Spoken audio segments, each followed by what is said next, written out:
Welcome, welcome. Becky, what's happening? Well, I'm pretty excited today because we're having one of my people on. We have a dear friend on the line today. And she is coming to us from Kansas City, Missouri. And we're visiting today with Beth Silverstein, who has just an amazing breadth of wisdom and experience in the nonprofit sector. She has been working in this industry for 35 years, and one look at her skin would tell you that she's been doing this since she was 4, because that's how young she looks. She does not look like somebody who has who's been in the sector. She's been in it this long, but she's not jaded. Like, you talk and you get filled up.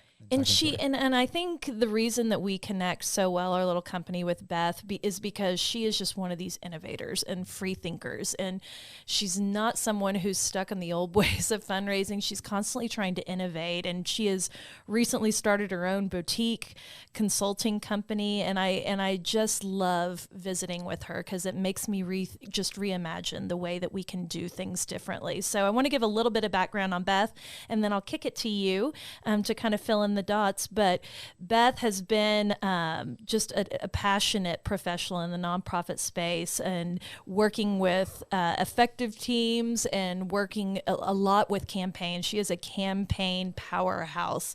So she's worked on 2 presidential libraries, campaigns in healthcare, higher ed, K through 12 independent schools. So before she came to Kansas City, she spent the majority of her career in Tampa, Florida, where she did some incredible things for the Moffitt Cancer Center, University Community Hospital, and the University of South Florida Health Science System. So she has just a wise way about her, and I love that we're going to talk feasibility studies today, which I think she may be sunsetting that term, and so stay tuned because we're about to dig into it. On the podcast. Yep. Coming. So Beth, welcome to the show, and please fill in the gaps and tell us a little bit about your journey. Give a shout out to your alma mater and anything else that we might have missed. Well, thank you so much for having me. This is really a fun, passionate topic for me. And just as a little bit of background, I love hearing other people's stories about how they got into development, because, you know, it's not kind of one of those things where, you know, you go to college or you go to school and you think, I'm going to grow up to be a fundraiser. Said nobody 35 years ago, 35 years ago, I didn't even know such a thing existed. I was a student at Emory University, and this was around the time when President Carter left office and began his presidential library at Emory, the Carter Center. And I was a political science major, and they offered up an internship. And it was the very first internship at the Carter Center. So there were just a few of us, and of course I applied and I got it, and I was so excited. And there were just a little handful of us, and they didn't exactly know what to do with us because there wasn't a Carter Center. It was just a dream at that point. But what there was a massive fundraising effort for the Carter Center.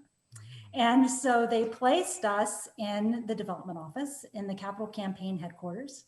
And I got to do this really cool job. So this was before the internet. I know it's hard to imagine, but this was before the internet. And I actually had to go to the library and read newspapers and like microfiche, right? Stories. Like little slides, right? I did all that. And that is some created hustle. Briefing papers for the president for when he would go on his fundraising calls. So if he was, going to visit so-and-so in some country or across the United States, he would have us a little background information on who it was he was visiting with. And of course, he was staffed by his development people. And so what I saw was something way cool. I said, look at this. He is flying all over the world. He's coming home with millions and millions of dollars, and he's going to change the world. I hear your starry-eyed intern likeness. Yes, it's so great. Sign up. I want to do this. And so, I was just constantly around this big thinking.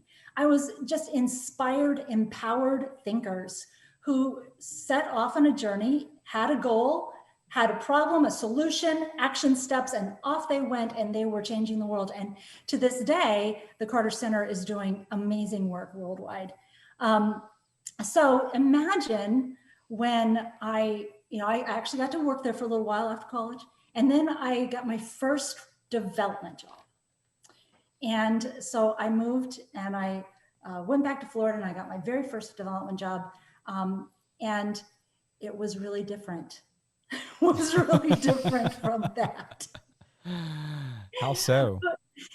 But you know what it was? It was really interesting for me because I had seen something else. And what I wanted to do and have been doing ever since is I've been trying really hard to get the organizations that I've been engaged with to have inspired thinking, to realize that we don't really work from constraint. I know we feel like we work from constraint, but we don't. Every single one of us has the ability to change the world for a better in some way. So it's finding out where we fit and what our organization can do best, and meeting that donor where the donor is, and creating a vision, an inspired vision that causes a donor to say, oh yeah, I'm signing up for that. So Beth, I am taking that pitcher of Kool-Aid that you are brewing and I am drinking it, because I think that's what draws me to philanthropy too, is that it does allow you to dream bigger. I mean, these missions and projects that would never be possible any other way are given wings because of philanthropy and people investing passionately. And I just love that you're there to inspire people to think differently. And I think, one of the topics we wanted to dive in with you today, I feel like folds into that really well too. It's a very mired concept that before you enter into a big capital campaign, it's very common to hire a big consulting firm and say, we want to do this big feasibility study to have an understanding of if we can get the monies that we want to get to secure to do this. I'd love for you to talk a little bit about that and, kind of disrupt it a little bit, because we've had these conversations before and I love your thinking on it. And I think the way you express it is really powerful. Well, so I'm one of those people who really, really loves feasibility studies. Thank goodness. I'm glad these people exist. I'm glad the best Silversteins in the world exist. So traditionally, a feasibility study has been a pre-campaign strategy for not-for-profits who have some kind of a project that they want to deploy. So they retain someone who comes in and works with their top donors and stakeholders, community leaders, staff, board, and conducts interviews. So basically you're going to want to test some pretty basic concepts. You want to test, image. You want to test leadership. You want to test the project, of course. You want to test donors' readiness, and you want to test community readiness, for a campaign. These are typically done anonymously. So, development professional teams up with consultants.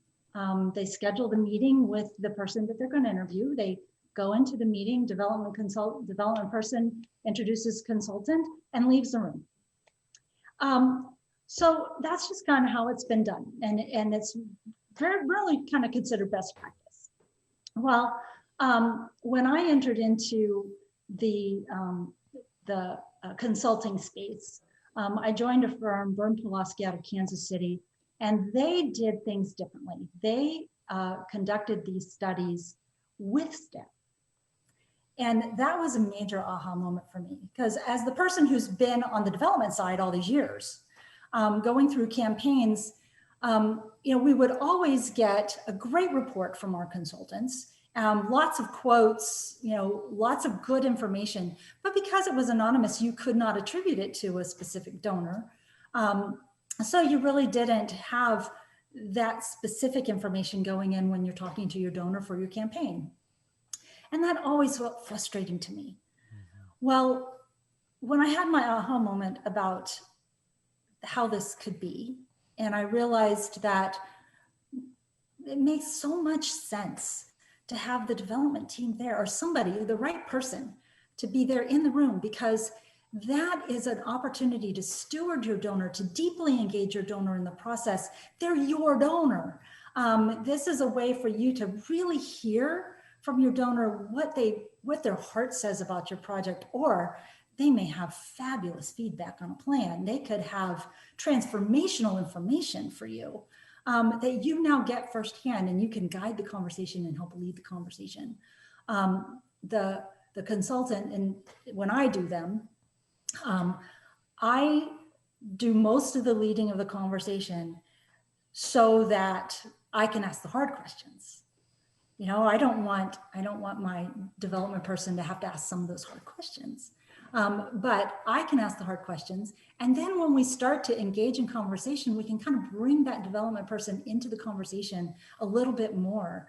And we come away with tremendous information. So it also kind of led me to the other aha moment is, why are we using this only for a campaign strategy? Oh, thank you for saying this. Keep going. Why aren't we using this every single day in our development shops with our individual and principal gift programs? Because these are the conversations we should be having every day. They're not just conversations to be had when you have a big campaign. So that was really kind of the premise for me, thinking how I wanted to structure my little piece of the world in my consulting world. But the feasibility study really is more of a planning study. And that's what I learned at my last firm and what I've taken with me. You can call it all kinds of things. You can call it a planning study. You can call it a key messaging study. I mean, whatever you want to call it, the action steps are the same.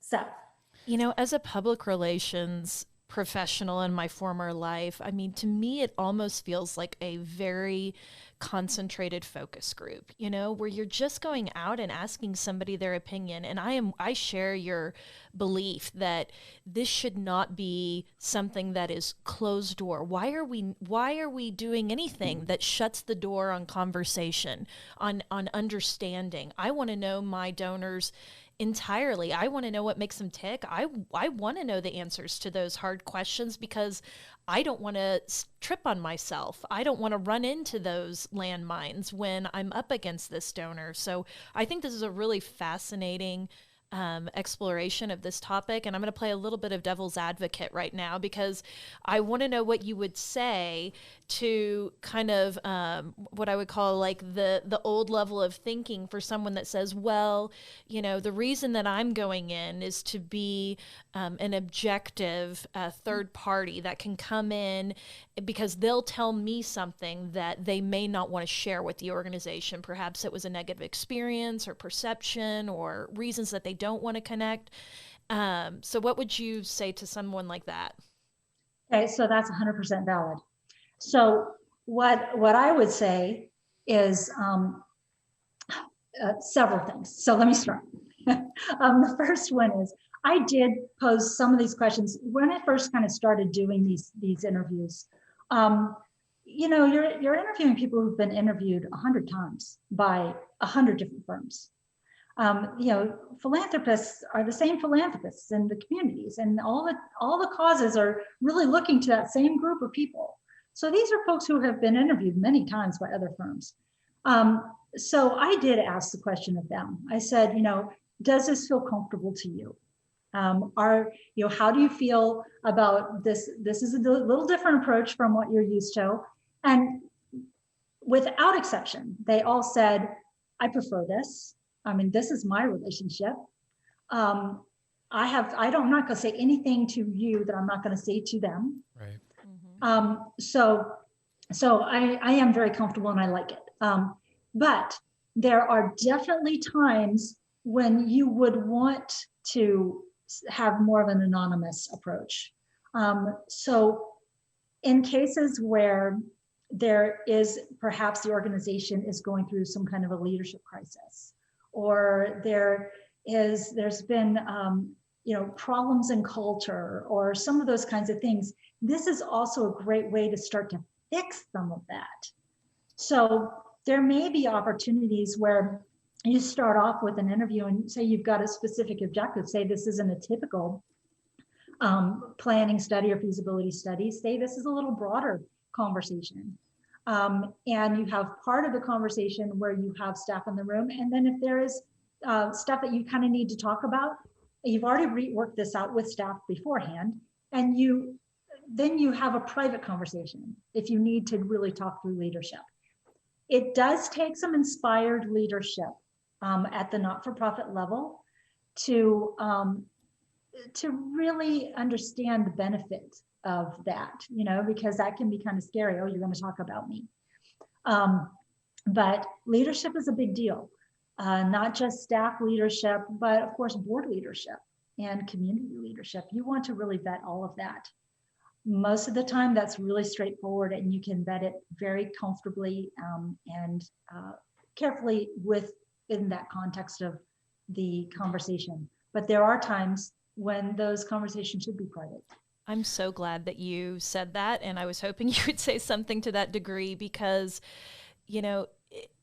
there are just certain narratives in fundraising that we have written, someone wrote a long time ago that have become not only lore, but they are the way things are done. We were visiting with this with a past guest, Mallory Erickson, a couple weeks ago, where she was talking about waiting 18 months to ask someone for their first major gift. That is a made-up number. That is a made-up time frame when, your donors are probably twiddling your thumbs if you've been cultivating them for a year and a half. Especially after a year like this last one, right? And I think the same is true with the feasibility study, how that needs to be somewhat separate and apart from the organization, which to me is the antithesis of what we're trying to do when we're trying to unite them to our organization. So I really appreciate that you have that thought. And to me, it's no different of asking the question, is it all right that I bring along my staff member? It's no different than having a fear of them saying no to making a major gift, to the organization. And I also want to touch on your point about having strong leadership that understand the benefit of this tactic. And if you have a leader, at the head of your organization who at some level can embrace risk, vulnerability, and they can kind of put in a drawer, that trepidation of, oh no, what if they say something bad about me? Put that away, because in my mind, I want to know if they have a problem with me. I want to address that. I want to be in the room. I want to be able to apologize if it was something that we inadvertently did, or maybe we overtly did. But I want to be able to control that narrative. I don't want the consultant to do that. That's our donor. So all of that to say is, I agree. Long-winded version. Well, and think about the ways that you could say these things. We're not going to come out and say, well, what do you think of X director here? We're going to say, give us your feedback on how we can improve. Tell us what we need to know to be better. One time I sat in on a seminar a long time ago. I would love to give a shout out to the organization, but I can't remember. Oh, we'll put it in the show notes if you figure it out later. But one of the questions that has always stayed with me that someone suggested that we ask is, if you had all the money in the world and there was no constraint at all, what would you do with it? How would you invest it in this organization to make it the best organization possible?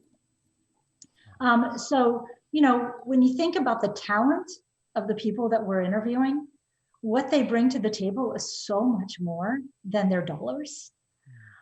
So, if you've got a capital campaign and you've got a program or project that you're going to launch, as much input as you can get and knowledge of things, the questions you should be asking is really tremendous. And a lot of that comes out in these conversations. Mm-hmm.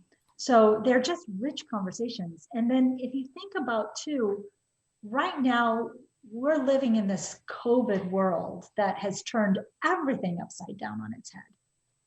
So if we're in this world where we really need to engage with our donors, what better strategy than to bring some of these strategies in-house and start using them to more deeply engage with your donors as problem solvers as you go through whatever it is, whether it's COVID or a capital campaign. I think that's very, very fascinating. I'm real stuck on this idea of that you can use these questions to not only understand the donor, but to just have this vision for are we ready as an organization? What do we need to address for the community's perceptions? And I know it's going to be really hard to narrow it down, Beth, but is there a question to you in your toolbox that is like the most perceptive thing that you ask a donor that tells you kind of everything you need to know? What is that, and what are some suggested questions? One of the things that I like to do right off the bat, the first thing that I address when I'm talking to a donor or donor prospect about an organization is their heart for the organization. So, we're just in this business of philanthropy and making a difference, and there's got to be a connection. So the first thing I want to understand is, what is their connection to this organization? What piece of your heart does this organization hold? So, when you get it kind of down to the most basic human level, the why. I always send people to Simon Sinek. Go look at the TED Talk, getting Love to him. why. Yep, big fans. So, if you can just get to that, really, what is the why of why they are even in the room with us to begin with? I love just your language of what's your heart in this, because philanthropy is different than their business as usual, and it makes us do things that are completely irrational sometimes, or it makes us things that we just feel personally moved because of experiences in our life. So I love that you're cutting straight into that. And it's, again, what you just said is it's about story and it's about personal connection. And to me, I'm thinking there is your money question right there. I mean, and I don't mean that literally, because everyone is looking for the money question. How much what range? But I'm thinking question in every way that leads to the dollar question. I would filter every single move for that campaign through the answer to that question if I ask that, because I all of a sudden understand your motivations. I understand how you got connected to us. I understand your story of why you're still around, and I understand everything about why you love us.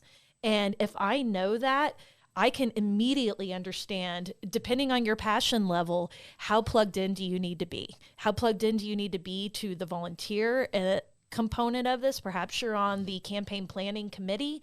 Are you going to be a volunteer? Are you going to go out and open the door for us? Or is that going to translate to a financial gift? I mean, I think that was such a smart tip to just understanding the story. And the thing is, as a consultant, and this is where the consultant, in my opinion, is gold in this conversation, because as an objective third party, you can go in completely clueless and say, why do you love Mission X? I haven't heard your story.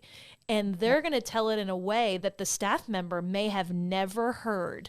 They may know anecdotal pieces of it, but from the soup to nuts portion is going to be there, and that will set the tone for the entire meeting. Genius. Boom. Well, and the other thing too, that I think is really important in the conversation, is that we're so used to, as development professionals, we're so used to pitching. It's like, okay, we've got it all in our heads. We've got our case support in our heads, and we're just going to go pitch it. So it forces us as development professionals to just sit and listen. I always tell my partner, development professional, when I'm in the room with them, I say, you're not going to like it, but I'm not going to let you talk. You're not going to talk, and I'll call on you. It's okay. John's been trying to muzzle me for years, and he should. On you. I'll call on you. Because we need to hear from our donor, and it's so inbred in us to pitch, that until we've really heard from our donor, we don't really know what to pitch. So every campaign has multiple facets to it. And you've really got to find the heart of the donor, and then you can match that donor best to what the right gift ask is going to be. But you got to listen. You can see why Beth is the donor whisperer right here, right? Yes. I mean, I think back to our conversations with philanthropists. I mean, Ross McKnight, this was his biggest takeaway, is that development officers don't listen enough. They're too apt to talk first. So I love that you're encouraging us in this space. Well, could you kind of help contextualize, like, what are the overall steps to the feasibility study? I feel like we've talked about the questions. What kind of comes next, and what is the kind of end result of when you've got this planning study done? Okay, so there are several steps to the study. Of course, first you got to get a meeting. You've got to get your good list together. Your list is going to be your top donor prospects, of course. You definitely want some that are in the upcoming pipeline. So, everybody's got their group right here at the top that they're so great at stewarding. It's like your 10, 20 right here, and you know them so well. Your first inclination is, I want to interview all those. And yes, we do. We want to interview all those. But more than likely, most organizations have a pipeline like this of all those folks who've been giving who really are kind of fuzzy. You don't know them as well because we're only one person and we can't always get down the pipeline. So what you want to do is do a really deep dive into your donor base and look at who's been giving to you for years. They may only be giving to you, 100 or 200 at a time, but they've been giving you consistently. So you really want to do a deep dive and do an analysis of your donor base. I think that everyone should have some kind of wealth screening. I just think that that's a tool. I don't think it's a perfect tool, but it certainly does kind of help you a little bit, understand a little bit more about how you're going to prioritize your conversations. So you need some people from that group that's not as cultivated as your top. You need some community stakeholders.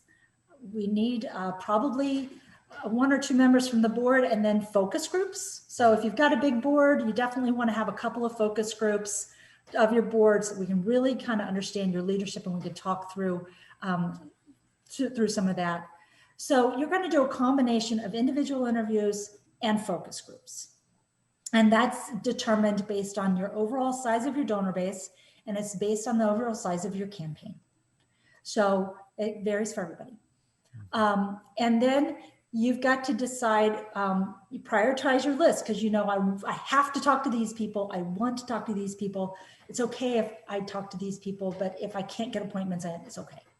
So, you've got your prioritized list. And then you have to decide who's the best contact to reach out to that person. Each one of these really needs to be an individual contact. You've got to somehow contact them the best way they want to be contacted. If they want to be contacted by phone, or if they want an email or whatever, you've got to figure out the best way to contact them, best way to get them on the calendar. And then assign what staff is the appropriate staff to accompany someone like me. And it will not be a volunteer. I don't use volunteers, only staff. Wow. Interesting. I love these steps, and I'm trying to honestly think about it through the lens of COVID right now, because when I think about these meetings that I've had in the past, the best way I've always felt, at least for me, the way that it feels more comfortable to me, is when I can go into someone's home or office, we can chit chat, I look around the room and do a quick, 2-second look around the room, and we talk about, oh, I see you went skiing, or where did you get that award, or whatever it is. And COVID really cuts the ability to have some of that congenial, just sort of conversation as a group. So what are you seeing now? Because I know that you're in the middle of, you just kicked off a major $40 million campaign with one of your client, Capital Campaign. What did this look like in COVID as you were going through this process? Well, you can do it on Zoom. You have to. You can still kind of see their office usually a little bit. And wear yoga pants, I guess, to the feasibility meeting. So that's new and different. Have you found it's any different? Have you found it's any different in the conversation or the tenor of it? I will always opt for anything in person.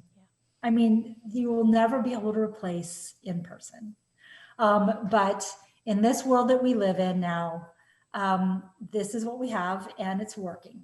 It works. People still talk to you, and they're still candid. I'm curious as to going forward post-COVID. I don't know that it'll completely go away.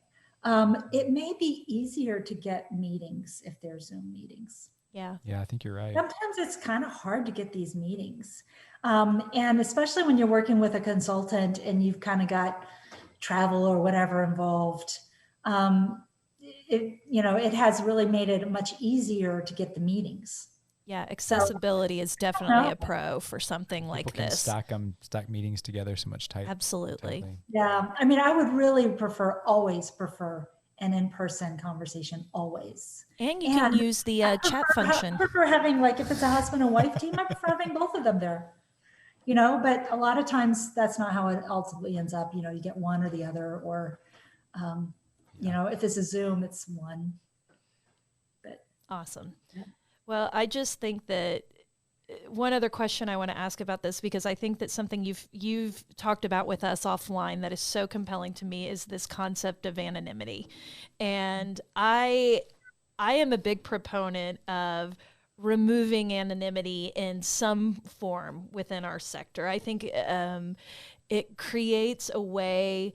It just doesn't inspire community to me at all when you're anonymous, though you have to have a healthy respect for the donors that want their gifts to stay anonymous. But I just think there's so much power in being able to share a gift and asking people to come along with you. And again, as a sector, that is something that we have allowed to be something that could be very taboo, to talk about money, to talk about your gifts. And I have seen a little bit of a shift in the last couple of years. Wonder if you have too on your side, where more people are sharing their amounts in the hopes that it would allow others to either come up to that level and meet them, or just because they want to know at the level of they want people to know the level that they're giving to their pet projects and their charities. And I feel passionately about this in a lot of different spaces. I was telling John and Julie before this episode started that why are we not talking about in job descriptions? Why are we not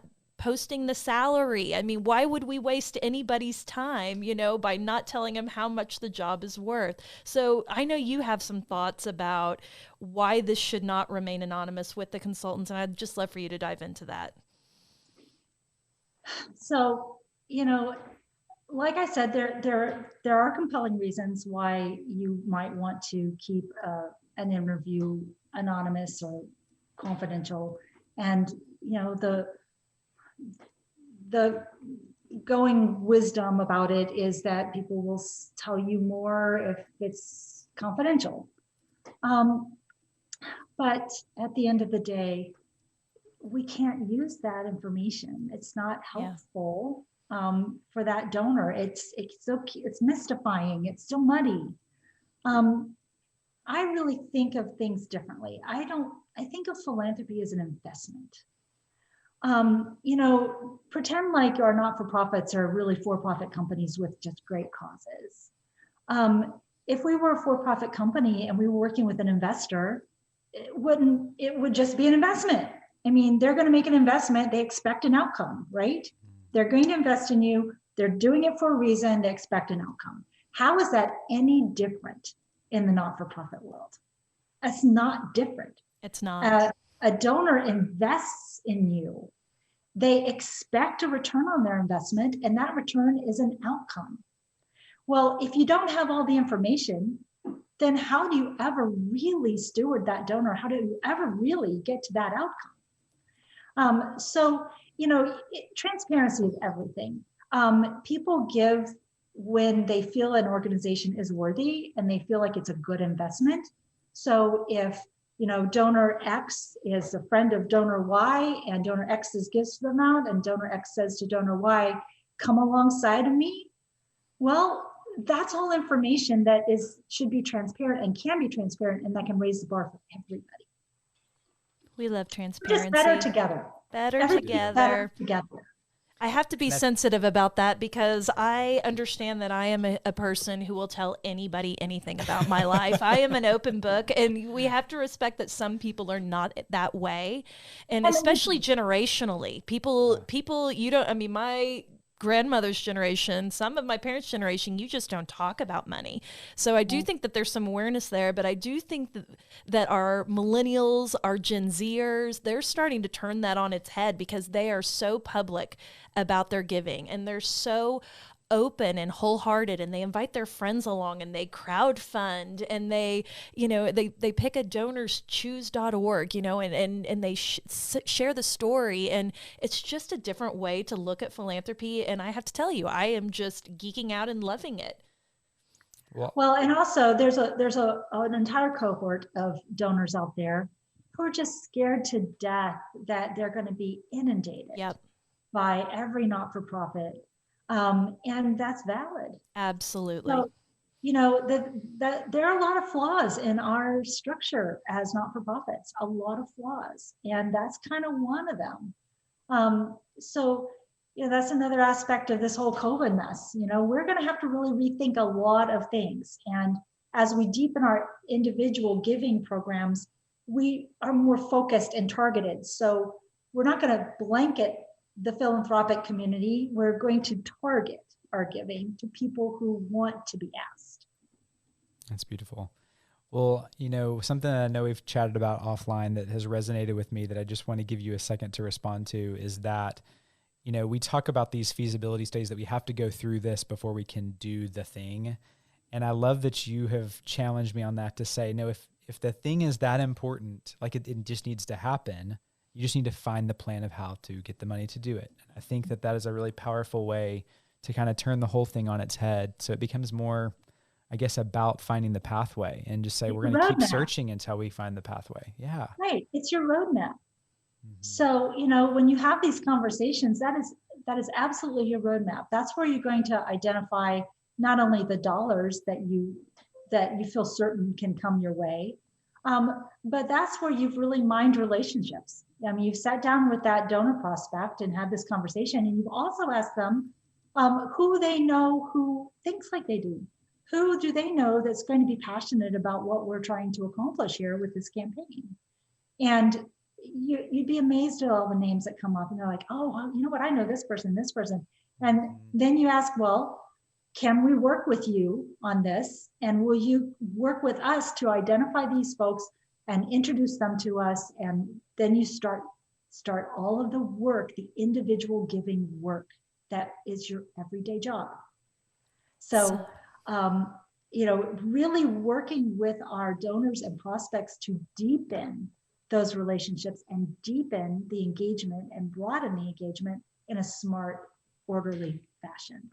So, John, I guess the first order of business is we got to get rid of the word feasibility study. Let's do it. Because if we have a need, we just got to find it. It's not that it's feasible. We've got to make it happen. That's what I'm saying. It takes away power from how important and vital and valid this mission is. Absolutely. To put a feasibility. It's as simple as a planning study. We're creating a plan. Yep. I mean, every feasibility study leads to a campaign plan. So, at the end of the study, your consultant is going to write up an entire plan for you. We know we found this. We know that from this, we could project this. It's a strategy. You create strategy. Love it. Well, so Beth, you've spent your career in life surrounded by philanthropy in lots of different ways. We like to ask all of our guests, what's a story that has stuck with you? And I know there's probably a million. So one that, just kind of still stirs your heart. We'd love to hear it. So I've spent a stint of my life, a significant amount of my life in academic medicine. And so I worked for a college of medicine, and we had a hospital partner, because our residents would go to this hospital partner, and we shared a donor and board member with this hospital. And so this board member, she was just wonderful. And early on, she had lost a baby, and it was, of course, devastating to them. It was a baby that was born premature. And so you fast forward 30 or more years since that, And they had built a business, and they had the wonderful good fortune to sell their business, and they became wealthy people. And they decided that they wanted to do something really transformational for the community. So they were on both of our boards, and they came to both of us and they said, we want to create a world-class neonatal intensive care unit at the hospital. But we want more. We also want to research. So they pulled the hospital and the medical school together. We had to team up, and we, between us, created this amazing transformational effort to build a world-class neonatal intensive care unit that our community so desperately needed. And we brought in a team of academics, and we brought in a chair of neonatology into the medical school who brought in a team of researchers. This individual was also the chair of the NICU, medical director of the NICU at the hospital. And all of that was made possible through philanthropy. And I just said, this is what inspired thinking does. This is, and the two relationships, the hospital and the school had always been kind of a little prickly. We'd always had trouble kind of getting along, academics, and, everybody is so we'd always had a little struggle getting along. But what this did was it brought us together in such a meaningful and impactful way, and created something for the community that was wonderful and heartfelt, and it was really magical for the donor. That's the thing. That's cool. Yeah. What a great story, because so the unit is named after the donor's daughter that they lost. This is the power of philanthropy to me. It has the ability to, create healing, create legacy, to create a bridge between an academic institution and a healthcare institution. And I have to say, while you were telling that story, just as someone who suffered from infertility my whole life, it's like I just think about this mother, and I think about, even decades later, how raw that must have been and how healing that must have been. And for you as the development officer, immediately you have a pathway to come talk to her over and over again about the patients that are being treated, that are being saved, the families that are being made whole because of this gift, and how healing is that. And that is the power of philanthropy and what it can do. What a great story. Well, it's an interesting story on multiple fronts, because that was kind of their first big gift to the university once they, kind of came into their wealth. So you fast forward, this was many years ago. So you fast forward to today. They are now the university's largest donor. They have since then made 2 additional mega gifts. And it started with the thing that was the most personal to them. So, and I have to give my hat off to you for stewarding them so well, because you don't become the largest donor to an institution by chance. That is fostered over a very long time. A lot of people doing a lot of work. So, yes, I wasn't there for all the time, but it really was a really heartfelt moment for me, and it just validated what I knew in my heart, what I had learned all those years ago at the Carter Center, that go big or go home, think broadly. That's it. Big vision is the only vision that a donor will fund. Philanthropy is worth the risk, because what we can do if we take a leap could be so massively it could move a mountain, move a community, move hearts and minds of people.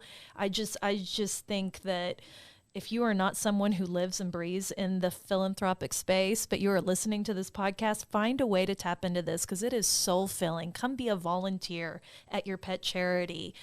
Find a way to get involved, because these are the things that really make us tick and give us meaning in our lives. So, Beth, our final question that we always ask all our guests is, what is your one good thing? Maybe a secret to success or a habit. What would you like to give to our community today? The one good thing that I think is most important, and I've already touched on it several times, is you have to have a big, bold, audacious, unapologetic vision. You've got to tell your story in a way that is inspired and impactful. There isn't a donor on the planet who wants to give to something that's an okay vision. You have to think the biggest, dream the biggest vision possible.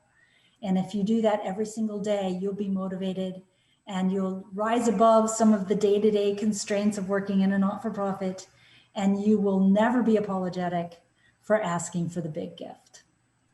Our missions are worth it.